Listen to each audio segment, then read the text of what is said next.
At ngayon mga giliw naming tagapakinig, narito si Lola Sela sa kanyang pangatlong kabanata ng kanyang kwento na pinamagatang Anak ni Janice, dito sa ating dulang Mga Kwento ni Lola Sela.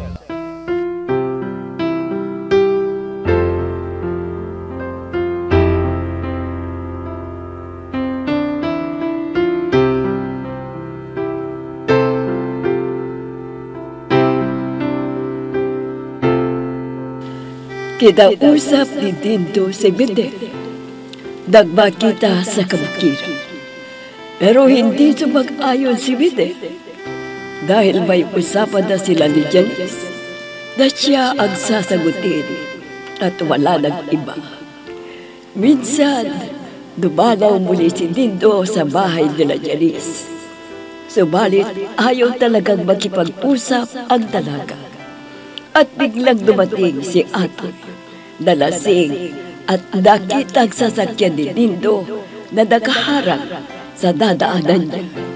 Pagpasok sa kanilang bakuran, kaya nagalit at pinasag ang salamin nito.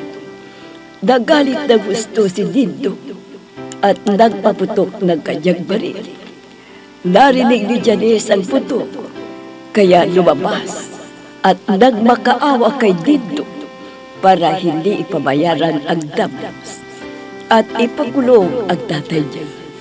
Pero may kondisyon ang binata. Ang pumayag siyang magpakasal sa kanya.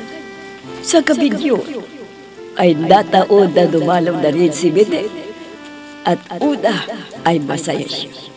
Dahil sinagot na siya ni Janice, subalit nabigla siya nang sinabi ni Janice na magpapakasal na siya kay Dindo.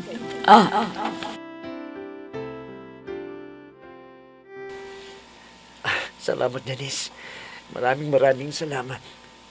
Mahal na mahal din kita. Pakiramdam ko, ako lang ang pinakamaligayang lalaki sa buong mundo. Pero, Midel, may problema tayo. Ha? Napakalaki. Ano yan? Sige, sabihin mo sa akin kung ano yung problema. Midel, parang hindi ko matanggap na magkakahiwalay na tayo. Anong ibig mong sabihin, Janice? Parang hindi ko kaya. Dahil mapipilitan na akong tanggapin ang anak ni Dindo na magpapakasal kami. Hindi totoo yan, Janice. Hindi. Totoo. Malaki ang damyos na hiningi sa amin.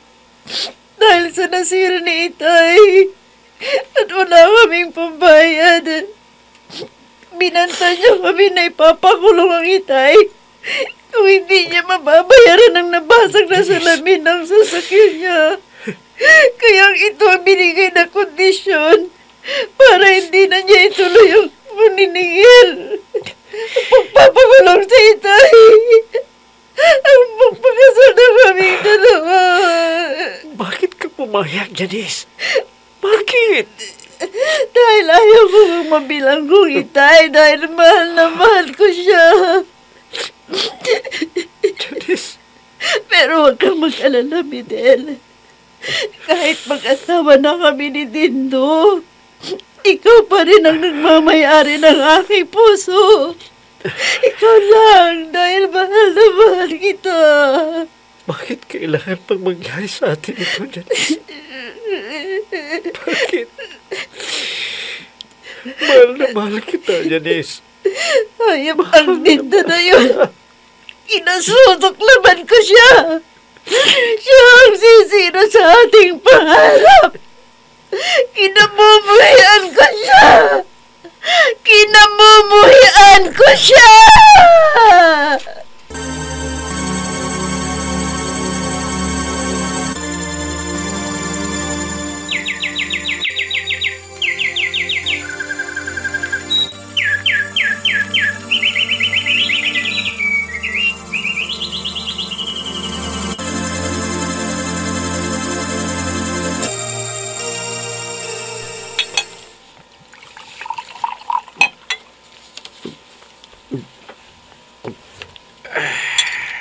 Dindo, iho.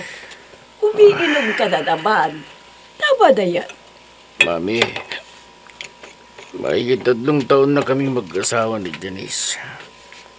Pero bakit hindi ba kami magkaanak? Bakit, Mami? Sinubukan nyo na bang magpatingin sa Doktor Iho? Opo, Mami. Sabi sa amin wala naman daw problema sa pagkalalaki ko. At ganun din sa pagkababae niya. Pero bakit hindi kami magkaanak? Kinakantsaw na ako ng mga kaibigan ko. Sabi nila sa akin, napanis na daw ang similya ko. Dako, Iho. Huwag mo tagang pansinin ang pangangantyaw nila. Hayaan mo sila. Darating din ang panahon na magkakaanak na kayo ni Janice. Pero hanggang kailan pa kami maghihintay, Mami? Kailan pa? Malagay ko ay nagsumpa sa amin. At sino naman ang magsusumpa sa inyo, Aber? Palagay ko, ang Midel na yun, Mami. Oh, Dindo! Opo, Mami. Bukas na bukas, hahanapin ko ang Midel na yun. At dediretsahin ko siya. Sasabihin ko sa kanya na bawiin niyang sumpa. Kundi papatayin ko siya.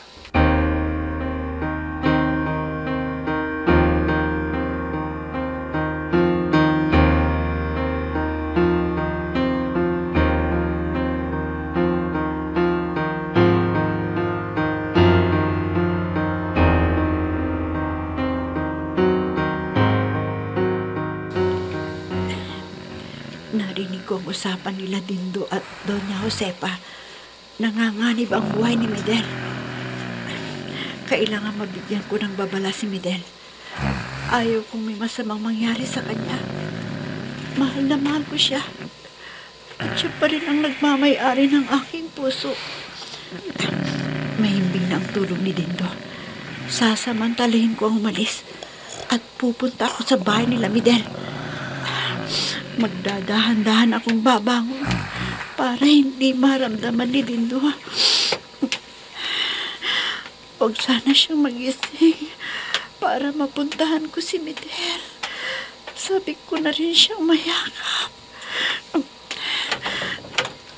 Ayan, nabuksan ko ng pinto.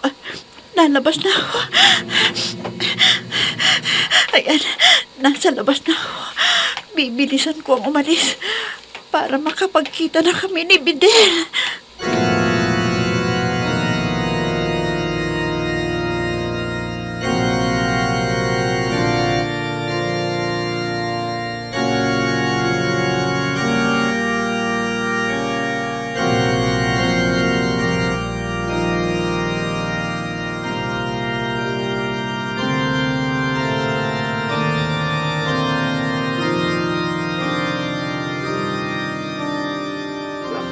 Kuya, hindi ka pa natutulog.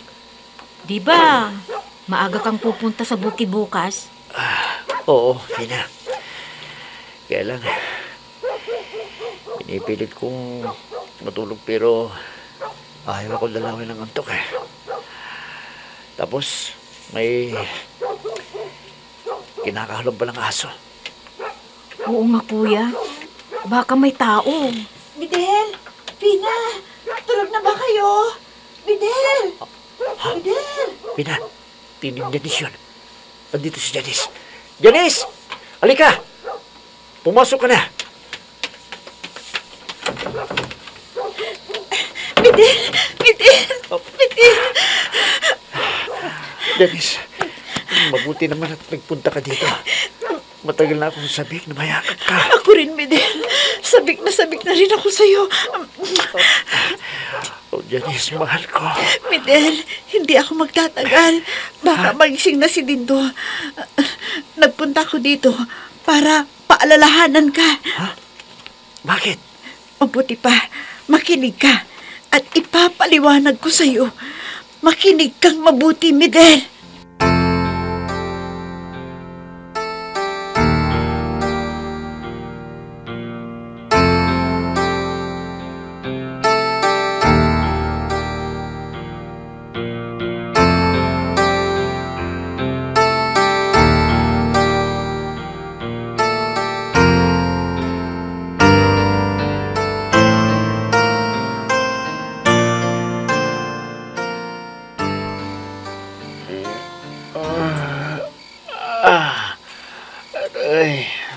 sakit ng ulo ko.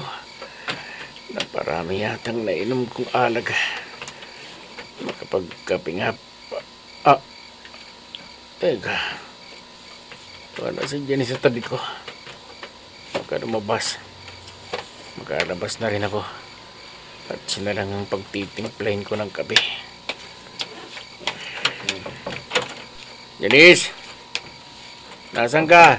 Janice! Nasaan ka yung babaeng na? Janice! Nasaan ka? Janice! Dindo, iho. Gising ka pa pala. Hindi ka pa ba natutulog? Mami, nakatulog nga ako. At gising lamang ako dahil masakit ang ulo ko. Dahil naparami akong nainom ng alak. Siya nga pa pala, Mami. Nakita niyo ba si Janice? Hindi. Bakit? Wala ba siya doon sa kwarto ninyo? Wala nga po, Mami. Sana utusan kong magtimpla ng kape, pero wala nga siya. Baka nag-CR lang. Tignan mo, iho. Kanino ko pa tinatawag pero walang sumasagot eh. Saan nagpunta ang asawa mo? Baka lumabas at nagpapahangin. Janice! Janice, nasan ka? Mami! Wala rito si Janice. Tumakas yata.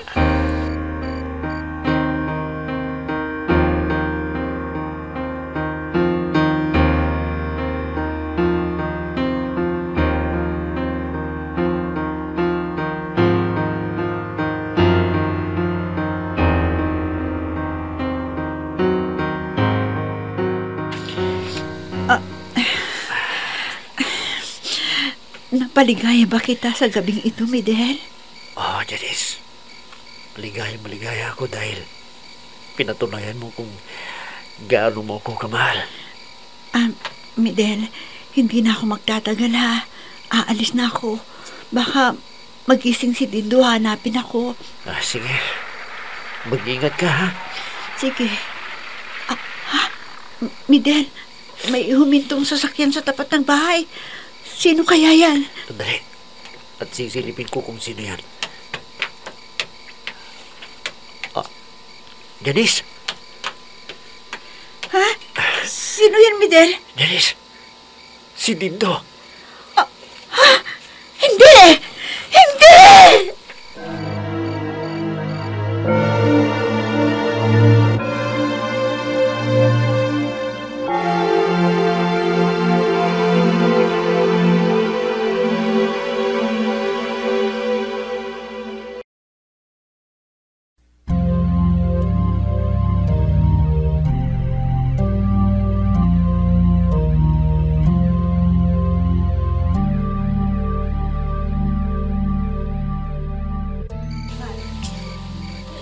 Ilabas mo si Janice. Hindi mapapasama ka, Midel. Ha? Wala siya rito. Bakit naman siya pupunta dito? Ayaw kong niloloko ako, Midel, ha? Alam kong nandito siya, kaya ilabas mo siya. Hindi. Parel. Huwag, Dindo. Huwag. Ilalabas mo si Janice. O pasasabugin ko ang baon ng ulo mo. Dindo, maniwala ka sa akin, Kahit patayin mo ko, wala rito si Janice. At walang dahilan para pumunta pa siya rito sa bahay. Totoo bang sinasabi mo? Ha? Dindo, kahit anong gawin mo sa akin, hindi ko tinatago si Janice. Kung wala siya rito, saan nagpuntang babaeng yun? Saan? Sana nakalayo na si Janice. At Pina, at palagay ko, hindi na niya masusundan doon. Hoy, Fidel, ito ang tandaan mo. Oras na may mabalitaan na kung nagkikita pa kayo ng asawa mo, papatayin kita. Tandaan mo yan. Salamat at umalis na siya. May araw ka rin sa akin dito. Magbabayaran mo rin ang mga kasalanan ginawa mo sa amin ni Janice. babayaran mo.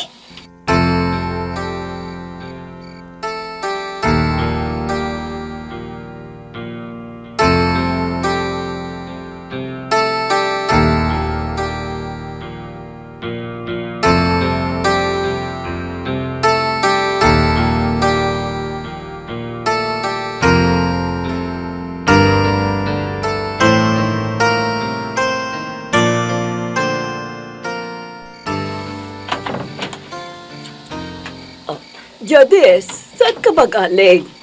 Kanina ka pa hinahanap ni Dindo. Umalis siya at ewan ko kung saan siya nagpunta. Ganun ba, Mami? Saan ka ba galing? Kwan kasi, parang gusto ko kasing kumain ng hilaw na mangga. Kaya naghahanap ako sa labas, pero bigo akong makahanap. Hindi pa yata kapanahunan. Ha? Gusto mong kumain? Naghilaw na mangga? Naku, baka naglilihi ka na. Magkakapuna ako. Ang mabuti pa, magpahinga ka. At ako na mismo ang maghahanap ng hilaw na mangga para sa iyo. Sige, Mami. Ang akala niya, naglilihi na ako. Salamat.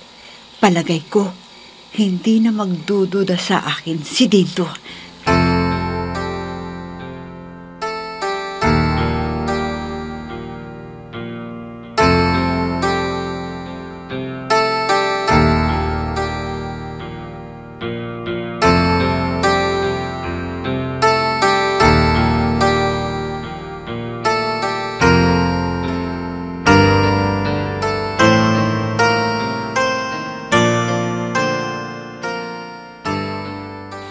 Buti na lang, kuya.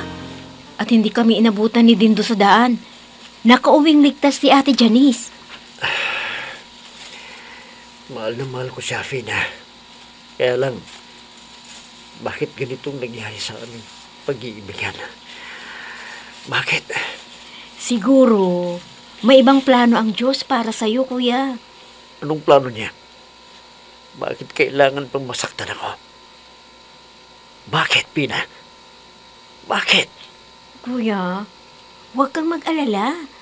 Diba, pinatunayan ni Ate Janice na talagang mahal ka niya? Kahit nakuha na ni Dindo ang katawan niya, pero ang puso niya ay nananatiling para sa'yo. Kaya huwag ka nang magdamdam, kuya. Tulad ng sinabi ko, may ibang plano ang Diyos para sa'yo. Sana matanggap ko kung ano man yung plano ng Diyos para sa akin. Kuya!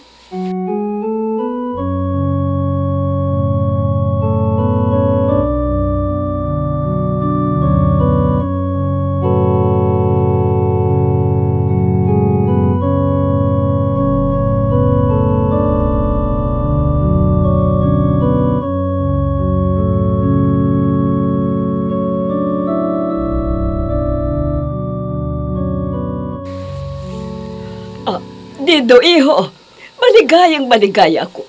Magkakaapod ako. Sa wakas, magkakaroon na kayo ng anak ni Janice. Mami, Oh, bakit? Hindi ka ba masaya?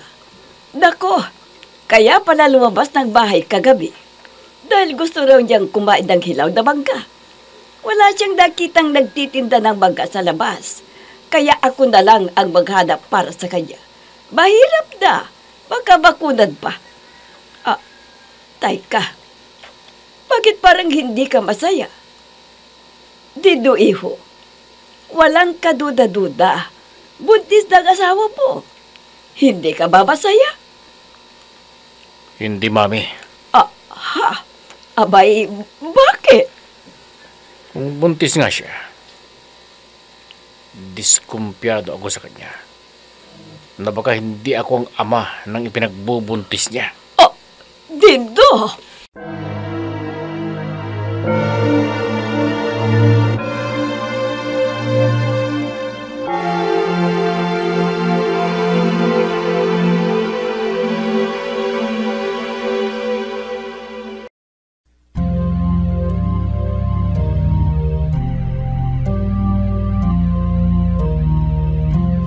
Ano kaya ang gagawin ni Dindo kung malaman niyang nagsinungaling si Janice?